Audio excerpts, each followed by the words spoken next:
Sir తెలంగాణలో phone tapping వ్యవహారం ఇంకా కూడా ఒక కొలిక్కి అయితే రాలేదు సార్. ఇప్పటికే పొలిటీషియన్స్ అందరూ కూడా ఆయా పార్టీల నేతలు మా ఫోన్‌లు ట్యాప్ చేశారని చెప్పేసి ఆరోపణలైతే చేశారు. ఇప్పుడు లేటెస్ట్‌గా జడ్జీల ఫోన్‌లు కూడా ట్యాప్ అయ్యాయి అని అంటున్నారు సార్. మరి అసలు ఏ జడ్జీల ఫోన్‌లు ట్యాప్ అయ్యాయి? ఎవరు చేశారు? దీనిపై మీ ఒపీనియన్ ఏంటి సార్? తెలంగాణలో ఇప్పుడు ఒక సంచలనమైన వార్త అదేంటంటే హైకోర్టుకు తెలంగాణ ప్రభుత్వం ఒక అఫిడవిట్‌ని సమర్పించింది. దీని నేపథ్యం ఏంటంటే తెలంగాణ హైకోర్టు ఈ ఫోన్ ట్యాపింగ్కి సంబంధించి సుమోటోగా కేసుని స్వీకరించింది. సుమోటో అంటే ఎవరు కంప్లైంట్ చేయకుండా సొంతంగా కోర్టులే కొన్ని కేసుల్ని వాళ్ళు స్వీకరించవచ్చు. దాన్ని సుమోటో కేసు అంటారు. పోలీస్ స్టేషన్లో కూడా అలా చేయొచ్చు. ఒక క్రైమ్ జరిగినప్పుడు ఎవరు కంప్లైంట్ ఇవ్వకపోయినా సుమోటోగా పోలీసులు కేసు పెట్టచ్చు. సో అది మన చట్టంలో ఉంది. అలాగా తెలంగాణ హైకోర్టు సుమోటోగా ఒక కేసు పెట్టింది. దీని మీద పెట్టి గవర్నమెంట్ని కంప్లీట్గా దీని మీద వివరాలు సమర్పించమనింది. సో హైకోర్టు చెప్పడంతో ప్రభుత్వం అఫిడవిట్ సబ్మిట్ చేసింది. అందులో సంచలన విషయాలు ఇప్పుడు బయటకు వచ్చాయి. ఆయన additional advocate general Imran Khan దీని మీద ఆర్గ్యుమెంట్స్ వినిపించారు. సో దీని మీద ఇప్పుడు సంచలన విషయాలు ఏమేమి బయటకు వచ్చాయనేది మనం చూద్దాం. సో దీంట్లో ప్రధానమైన A1 నిందితుడు ఎవరు? ప్రభాకర్ రావు, A2 ప్రణీత్ రావు, A3 నాయని భుజంగరావు ఏఎస్పీగా ఉన్నాడు టాస్క్ ఫోర్సు. సో ఇప్పుడు నాయని భుజంగరావు కన్ఫెషన్ రిపోర్టు పెద్ద సంచలనం అయింది. దాంట్లో ఇంతకుముందు కొన్ని విషయాలు మాత్రమే ప్రెస్కి లీక్ చేశారు. కావాలనే కొన్ని విషయాలు లీక్ చేశారు, ఇంకొన్ని విషయాలు లీక్ చేయలేదు. ఇప్పుడు కోర్టుకు పెట్టిన దాంట్లో అన్నీ బయటకు వచ్చాయి. కోర్టులో అన్నీ పెట్టాలి కాబట్టి కంప్లీట్ ఈ కేసుకు సంబంధించిన రికార్డ్స్ అన్నిటినీ కోర్టులో సబ్మిట్ చేశారు. సో అందులో కొన్ని విషయాలు షాకింగ్గా ఉన్నాయి. అందులో ఒకటేంటంటే హైకోర్టు జడ్జిల ఫోన్లు కూడా ట్యాప్ చేశారు వీళ్ళు.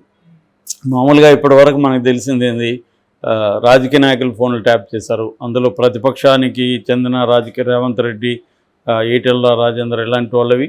రెండోది తమ ప్రభుత్వంలో ఉన్న లేకపోతే తమ పార్టీలో ఉన్న రాజకీయ నాయకులవి, వీళ్ళవన్నీ చేశారు.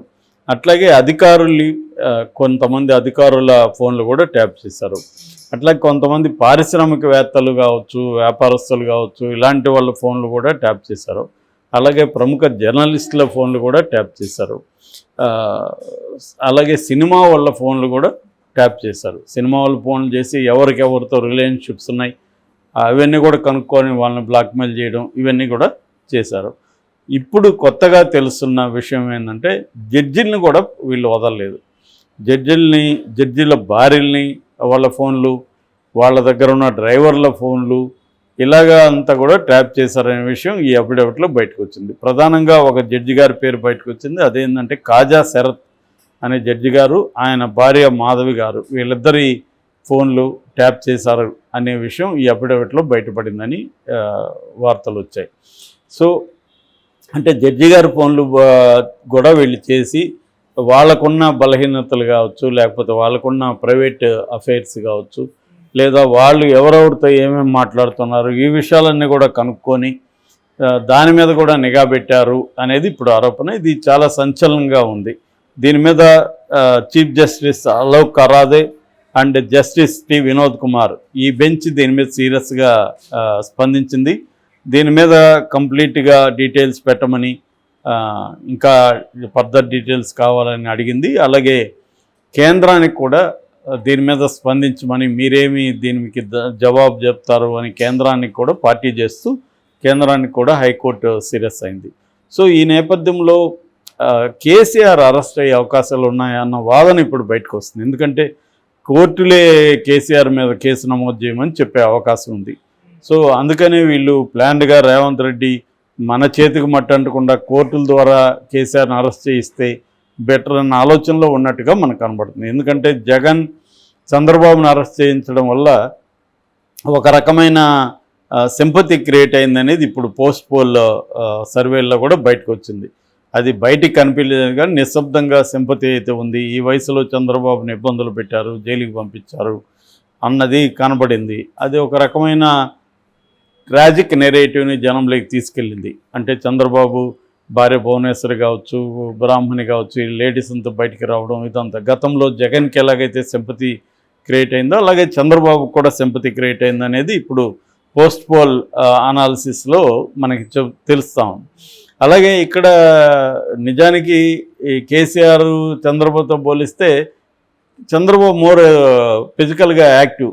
ఆయన ధ్యానాలు చేయడం, మెడిటేషను, ఫుడ్ కూడా ఆర్గనైజ్డ్గా క్వాంటిటీ అండ్ క్వాలిటీ ఇవన్నీ చూసుకొని తినడం ఇవన్నీ ఉంది కాబట్టి ఆయన డిసిప్లిన్ వేరే. కేసీఆర్కి అంత డిసిప్లిన్ లేదు, అంత హెల్త్ కూడా ఆ కైండ్ ఆఫ్ హెల్త్ లేదు. ఆయన ఈ మధ్య కూడా పరిగి తుంటి ఎముక విరిగింది, ఇప్పటికీ అది కంప్లీట్ సెట్ కాలేదని చెప్తున్నారు. ఈ క్రమంలో కేసీఆర్ని కానీ అరెస్ట్ చేసి జైలుకు పెడితే ఆయన బాధపడుతున్న విజువల్స్, వాళ్ళ ఫ్యామిలీ, వాళ్ళ భార్య, వాళ్ళ ఈ మనవాళ్ళు, పిల్లలు వ్యవహారాలంతా బయటకు వచ్చి ఇదొక సింపతి నెరేటివ్ ఏమైనా క్రియేట్ అవుతుందని రాహుల్ గాంధీ లాంటి వాళ్ళు కూడా కొంత వెనకంజ వేస్తున్నారని తెలుస్తుంది. అందుకని రేవంత్ రెడ్డి ప్లాన్ ఏంటంటే కోర్టుల ద్వారానే, కోర్టే అరెస్ట్ చేయమని చెప్పింది అనుకో, అప్పుడు సింపతి ఉండదు. ఇప్పుడు మనకి కవిత విషయంలో అదే జరిగింది. కవిత విషయంలో ఎక్కడ సింపతి అనేది లేదు.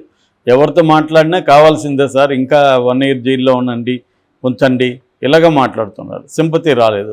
సింపతి వస్తుందని అనుకున్నారు కానీ సింపతి రాలేదు. అలాగా కేసీఆర్ని కూడా కోర్టు ద్వారా కానీ అరెస్ట్ చేస్తే, అప్పుడు కూడా జగన్ని మనకి గుర్తుంటే కోర్టు ద్వారా శంకర్రావు కాంగ్రెస్ నుంచి పిటిషన్ వేయడం, కోర్టు సిబిఐకి ఆదేశించడం, కోర్టు వల్ల అరెస్ట్ అయినట్టుగా ఉంది కాబట్టి కొంత ఇదైంది. అలాగే ఇప్పుడు కూడా తాను ప్రతీకారం తీర్చుకుంటున్నట్టుగా కాకుండా కోర్టు ద్వారా చేద్దామనేది రేవంత్ రెడ్డికి ఉన్న ప్లాన్ అని చెప్తున్నారు. ఇది పనికొచ్చింది. ఎందుకంటే జడ్జిల ఫోన్లు కూడా ట్యాప్ చేసి జరిగాయంటే అది సివియర్గానే ఉంటుంది కేసు. సో కోర్టులు కూడా సివియర్గానే తీసుకుంటాయి. ఎందుకంటే జడ్జిలు ఫోన్లు ట్యాప్ చేయడం అంటే జడ్జిల్ని ప్రెజర్కి గురి చేయడమే కదా, న్యాయాన్ని సక్రమంగా జరగకుండా ఇంటర్ఫియర్ కావడమే కదా.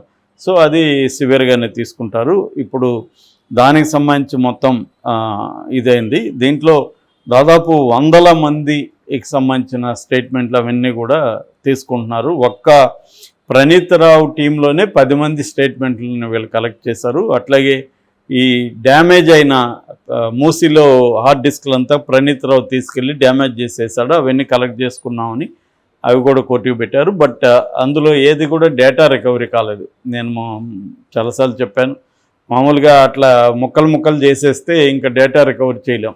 మామూలుగా దాంట్లో డేటా డిలీట్ చేసేసి కంప్లీట్గా చేసేసినా కూడా హార్డ్ డిస్క్ కానీ అలాగే ఉంటే హార్డ్ డిస్క్లో నుంచి డేటా రికవరీ చేయొచ్చు. ఆ మధ్య ఒక పెళ్లి వీడియో చేసిన అతను, నాకు తెలిసిన అతను కంప్లీట్గా డేటా పోయింది. డేటా పోతే ఒక పెళ్ళి అంటే మళ్ళీ అది ఉండదు కదా. దాంతో అతను ఇండియాలో ఎక్కడ ట్రై చేసినా కుదరలేదు. చివరికి అతను 11 lakhs ఎంతో ఖర్చు పెట్టి అమెరికాలో డేటా రికవరీ చేసుకుని రాగలిగాడు. ఆయనకు వచ్చిన రెమ్యునేషన్ కూడా అంతే. కానీ అతనికి ఏంటంటే తన బ్యాడ్ నేమ్ రాకూడదని ఎంత కష్టపడి చేయించాడు.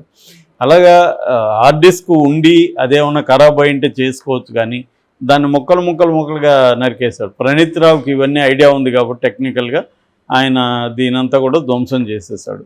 అందువల్ల ఇప్పుడు అటువంటి ఇది లేవు. కాబట్టి బేసిక్గా ఈ కేసులో ఒకవేళ కేసీఆర్ అరెస్ట్ అయినా దీంట్లో ఏదో పనిష్మెంట్ పడిపోతుందని నేను అనుకోవట్లేదు. ఎందుకంటే సాక్ష్యాధారాలు రేపు నిలవు. ఇవన్నీ కూడా కన్ఫెషన్ స్టేట్మెంట్లు మాత్రం ఇప్పటివరకు ఎవరు కూడా అప్రూవర్గా మారలేదు. అప్రూవర్గా మారితే కొంత ఇబ్బందులు ఉండొచ్చు. అప్రూవర్గా మారుతారా లేదా కూడా తెలియదు మనకి. మారే అవకాశాలు అయితే ఉన్నాయి ఈ కేసులో. అప్రూవర్గా మారితే మాత్రం కేసీఆర్ జైలుకి వెళ్ళక తప్పదు. మారకపోయినా కూడా కోర్టు చెప్తే మాత్రం జైలుకి వెళ్ళక తప్పదు. ఒక యాంగిల్. రెండవ యాంగిల్, దీన్ని సిబిఐకి ఇవ్వమని ఎప్పటి నుంచో బీజేపీ చెప్తుంది. ఆ రకంగా ఇప్పుడు కోర్టు కానీ సిబిఐకి ఆదేశిస్తే రేవంత్ రెడ్డి చేతిలో నుంచి అది మోడీ చేతిలోకి వెళ్ళే అవకాశం ఉంది. అప్పుడు మోడీ ఖచ్చితంగా కేసీఆర్ని జైలుకి పంపించే అవకాశం కూడా ఉంది. ఎందుకంటే మోడీకి కూడా బీఆర్ఎస్ని తొక్కేయాలనే కోరిక ఉంది. బీఆర్ఎస్ని తొక్కేస్తే